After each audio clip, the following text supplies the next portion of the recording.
Hello friends, आप सभी का एक बार फिर से रुद्र नर्सिंग एक्सप्रेस में हार्दिक स्वागत है। आशा करता हूँ कि आप सभी लोग अच्छे होंगे। आज का हमारा important topic mental health nursing के अंतर्गत हम जो है आज मिनी मेंटल स्टेटस एग्जामिनेशन देखेंगे, इनके कॉन्सेप्ट को क्लियर करेंगे। तो वीडियो को बिल्कुल भी स्किप ना करें क्योंकि बहुत ही इंपॉर्टेंट टॉपिक है। तो जो फ्रेंड इस चैनल पर पहली बार हैं चैनल को सब्सक्राइब जरूर कर लें और नोटिफिकेशन बेल को दबा के ऑल पे क्लिक कर लें क्योंकि यहाँ आपको नर्सिंग से रिलेटेड बेहतरीन नोट्स दिए जाते हैं। तो चलिए शुरू कर। चलिए सबसे पहले हम देखेंगे कि मिनी मेंटल स्टेटस एग्जामिनेशन क्या होता है। तो याद रखिएगा, ये एक हमारा असेसमेंट टेक्निक होती है। असेसमेंट टेक्निक से मतलब क्या है, यहाँ पर जो है हम लोग मूल्यांकन करेंगे। ठीक है, तो वो किस चीज़ का मूल्यांकन करते हैं, याद रखिएगा यहाँ पे कुछ कॉग्निटिव इम्पेयरमेंट होता है, यानी कि जो हमारे फिजिशियन होते हैं वो कॉग्निटिव इम्पेयरमेंट। ठीक है, अब कॉग्निटिव इम्पेयरमेंट में भी स्पेशली हम लोग क्या देखेंगे, तो याद रखिएगा डिमेंशिया देखेंगे। ठीक है, अब डिमेंशिया में याद होना, आपको मालूम होना चाहिए कि डिमेंशिया में क्या क्या चीज़ें इंक्लूड होती हैं। तो जैसे आपका है किसी चीज़ को रिकॉल करने में आपको प्रॉब्लम हो रही हो, ठीक है, नई चीज़ों को सीखने में आपको दिक्कत हो रही हो, ठीक, डिसीजन लेने में आपको दिक्कत हो रही हो, तो ये जो सारी चीज़ें हैं हम डिमेंशिया के अंतर्गत इसको रखते हैं। ठीक है, तो याद रखिएगा कॉग्निटिव इम्पेयरमेंट में आप जो है स्पेशली किस चीज़ का असेसमेंट करेंगे, तो याद रखिएगा आपका आंसर क्या होगा, डिमेंशिया होगा। ठीक है, चलिए अगला पॉइंट है, याद रखिएगा जो मिनी मेंटल स्टेटस एग्जामिनेशन है सबसे पहले किसने दिया था, कौन से वैज्ञानिक ने, तो याद रखिएगा फॉल्स्टीन ने दिया था। कब, 1975 में दिया था। ठीक है, अच्छा ये जो एग्जामिनेशन होती है याद रखिएगा इस एग्जामिनेशन की जो ड्यूरेशन होती है वो कितनी होनी चाहिए, इंपॉर्टेंट है, याद रखिएगा 15 मिनट होती है। ठीक है, मैक्सिमम स्कोर हम इसमें कितने देते हैं, याद रखिएगा 30 पॉइंट्स होते हैं, यानी कि 30 पॉइंट्स का मतलब जो है 30 अंक जो है निर्धारित करते हैं हम इस एग्जामिनेशन के लिए। ठीक है, चलिए अब हम देखेंगे कि जो ये हमने मैक्सिमम जो स्कोर हमने अभी बताया था आपको कि इसमें जो हम लोग 30 अंक देते हैं, तो अब हम ये सीखेंगे या समझेंगे कि ये 30 पॉइंट को जो है हम लोग कैसे डिस्ट्रीब्यूट करते हैं। ठीक है, तो सबसे पहला पॉइंट है, याद रखिएगा हमने इसको 5 कैटेगरी में जो है इन 30 अंकों को हमने 5 कैटेगरी में डिवाइड किया है।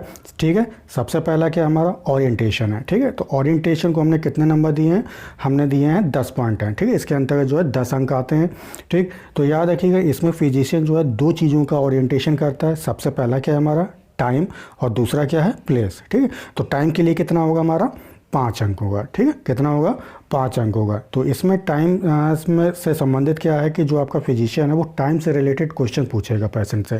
जैसे वो आप पूछ सकता है कि आज कौन सा दिन है। ठीक है, इसमें एक हफ्ते में कितने दिन होते हैं, ये कौन सा साल चल रहा है, अगला जो है कौन सा साल होने वाला है। ठीक है, तो इस प्रकार से जो है टाइम रिलेटेड क्वेश्चन जो है हमारे फिजिशियन जो है पेशेंट से पूछता है। क्लियर है बिल्कुल।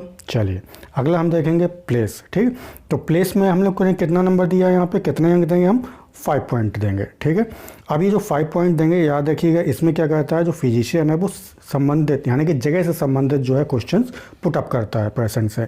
जैसे वो कहाँ का रहने वाला है, ठीक है, आप जो है इस समय कहाँ पे हो, तो इस प्रकार जो है क्वेश्चन पुट अप करता है फिजिशियन। याद रखिएगा इसमें प्रत्येक सही क्वेश्चन पर प्रत्येक 1 अंक दिया जाता है। ठीक है, जितने क्वेश्चन गलत होंगे अगर वो पेशेंट जो है हमारा सही से जवाब नहीं दे पा रहा है तो उतने ही हम 1 नंबर उसका काट लेते हैं। ठीक है, तो इस प्रकार आप देख रहे हैं टाइम के लिए हमने 5 अंक दिए थे और प्लेस के लिए हमने कितने दिए, 5 पॉइंट दिए, तो इस प्रकार टोटल कितने हो गए, 10 अंक हो गए। ठीक है, तो इस प्रकार जो है हम लोग ओरिएंटेशन करते हैं।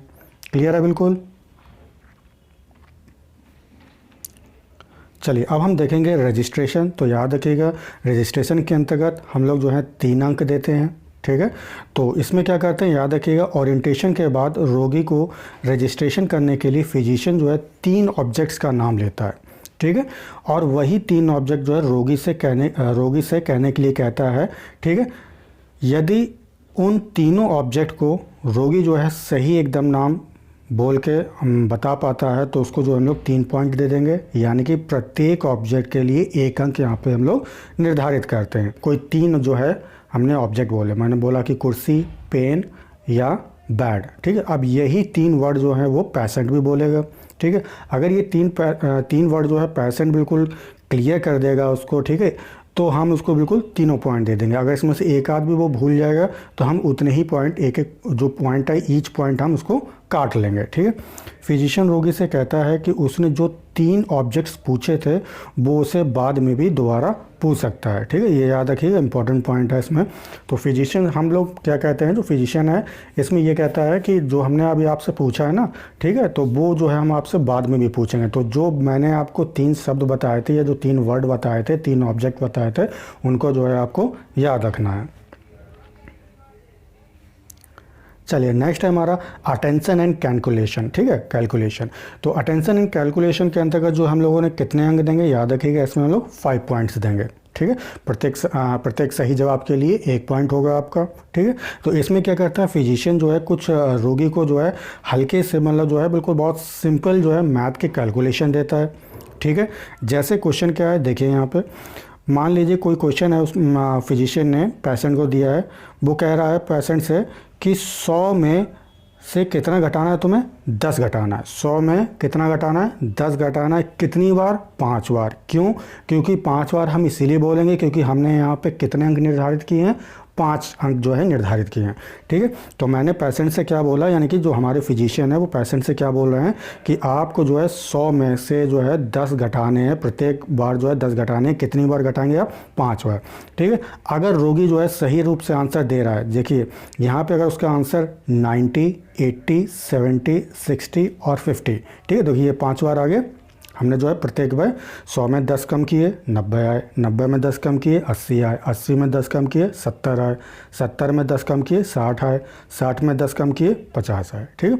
तो इस प्रकार यदि करेक्ट आंसर वो दे देता है तो उसको हम जो है प्रत्येक करेक्ट आंसर पर 5 अंक, एक अंक जो है उसको दे देते हैं। तो इस प्रकार टोटल अंक कितने हो जाएंगे आपके, 5 अंक हो जाएंगे, ठीक है। समझ आ गया अटेंशन एंड कैलकुलेशन का। चलिए अगला हमारा क्या है, रिकॉल। तो याद रखिएगा रिकॉल में वही क्वेश्चन हम लोग पुटअप करेंगे पेशेंट से जो कि हमने रजिस्ट्रेशन में पूछा था, ठीक है। रजिस्ट्रेशन में हमने जो है 3 ऑब्जेक्ट उसको बोले थे कि आप जो है इनको याद रखना, मैं आपसे दोबारा भी पूछ सकता हूँ, ठीक है। तो याद रखिएगा रजिस्ट्रेशन में जो 3 ऑब्जेक्ट पूछे गए थे वही 3 ऑब्जेक्ट फिजिशियन जो है हमारे रोगी से दोबारा पूछेगा, और अगर वो सही आंसर दे देगा तो हम क्या करेंगे, प्रत्येक के लिए उसको 1 अंक जो है हम दे देंगे। तो इस प्रकार जो है 3 ऑब्जेक्ट थे, तो वो तीनों ऑब्जेक्ट अगर वो सही रूप से बता देता है तो हम उसको 3 अंक दे देते हैं, ठीक है, बिल्कुल। चलिए आगे देखेंगे हम लोग लैंग्वेज, ठीक है। तो लैंग्वेज के लिए कितने अंक निर्धारित किए हम लोगों ने, याद रखिएगा 9 अंक हमने जो है 9 पॉइंट हमने इसमें हम पेशेंट को देंगे, ठीक है। तो सबसे पहले क्या है हमारा नेमिंग। नेमिंग के लिए कितने हम लोग अंक निर्धारित करेंगे, याद रखिएगा 2 पॉइंट्स, ठीक है। कितने अंक देंगे यहाँ पे, 2 अंक देंगे। तो इसमें क्या होता है, याद रखिएगा फिजिशियन रोगी को 2 ऑब्जेक्ट्स दिखाकर पूछता है कि ये क्या है। जैसे उसने बोला, जैसे हमारे जो फिजिशियन है उसने जो है पेन दिखाकर रोगी से पूछा कि ये क्या है। अगर रोगी सही जवाब देता है, अगर रोगी कह रहा है कि हाँ ये पेन है, तो उसको हम 1 अंक दे देंगे, ठीक है। दूसरा जो है फिजिशियन ने क्वेश्चन पूछा कि बताइए ये क्या है, तो अगर रोगी ने बोल दिया कि हाँ ये सर चेयर है, तो अगर आंसर उसका सही होगा तो उसके लिए हम 1 अंक दे देंगे, ठीक है। तो इस प्रकार जो है हम लोग नेमिंग से संबंधित जो है क्वेश्चन पूछकर जो है पेशेंट का जो है मेंटल स्टेटस हम लोग चेक करते हैं। चलिए अगला क्या है, रिपीटेशन। तो रिपीटेशन के लिए कितना होगा, 1 अंक होगा, ठीक है। अब यहाँ पे क्या होगा कि फिजिशियन रोगी को एक सेंटेंस सुनाता है और रोगी को उसे दोबारा रिपीटेशन करने के लिए कहता है, ठीक है। यदि रोगी सही जवाब दे देता है तो उसको हम 1 पॉइंट दे देते हैं, क्लियर है, ठीक है। जैसे हमने बोला कि राम जो है स्कूल जाता है, ठीक। अब ये फिजिशियन बोल रहा है, अगर यही जो है हमारा पेशेंट इसी वर्ड को, इसी सेंटेंस को जो है सही से रिपीट कर लेता है, ठीक है, तो बिल्कुल जो हम उसको 1 नंबर दे देंगे। अगर उसने हेर फेर कर दिया या कोई एक भी अक्षर या सेंटेंस जो है उसने मतलब एक वर्ड भी जो है मिस कर दिया तो हम उसको 1 पॉइंट भी बिल्कुल नहीं देंगे, ठीक है, उसको हम गलत कर देंगे।